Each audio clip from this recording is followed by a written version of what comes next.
I've watched Piers Morgan's interview with Andrew Tate a few times now, and I thought I'll go ahead and raise a few negative comments from the comment section and to just give a brief, unbiased response. There is no middle ground with Tate.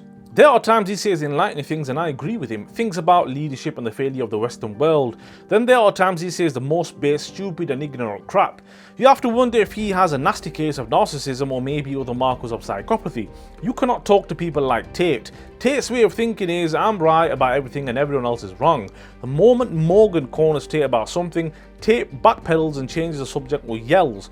Also, I find it interesting when Tate does not like what Morgan says, he does not look at Morgan directly. It's like Tate is yelling at someone off stage. It's very bizarre. Now, in my humble and unbiased opinion, I disagree. Piers didn't make Andrew apologize. He brought out an earlier tweet regarding the Muslim faith. And Andrew chose to apologize since his views on that have subsequently evolved. He does not support the Taliban or ISIS, and he claims he is not qualified to evaluate how other countries handle their affairs, after a lengthy discussion about how the UK is completely failing. And as for disliking women, I'm not sure what you were talking about. He stated very clearly that he would lay down his life to protect a woman since it is his fundamental duty as a guy.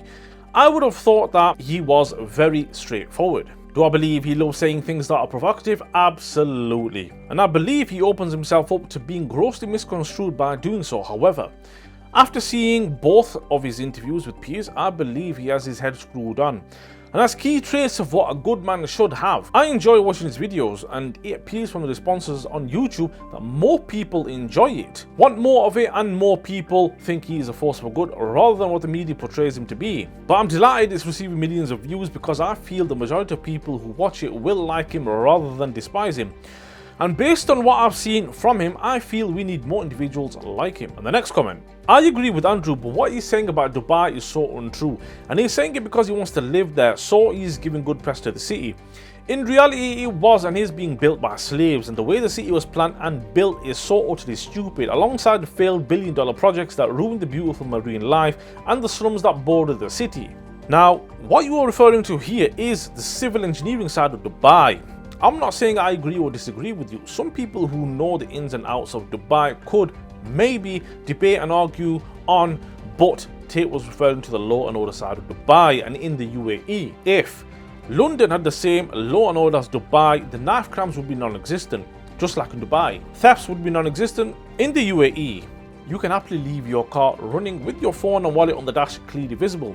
Go and do your shopping or whatever, and you'll be able to return to your car with your phone and wallet still on the dash. Many other crimes would be non-existent because of law and order. Nothing to do with the civil engineering side of Dubai. And the last comment. Andrew Tate is a clown who thinks he knows everything about everything. I belong to a country where I witnessed Taliban's atrocities and barbarism firsthand, the same for ISIS. And to think this idiot is praising those animals is beyond comprehension.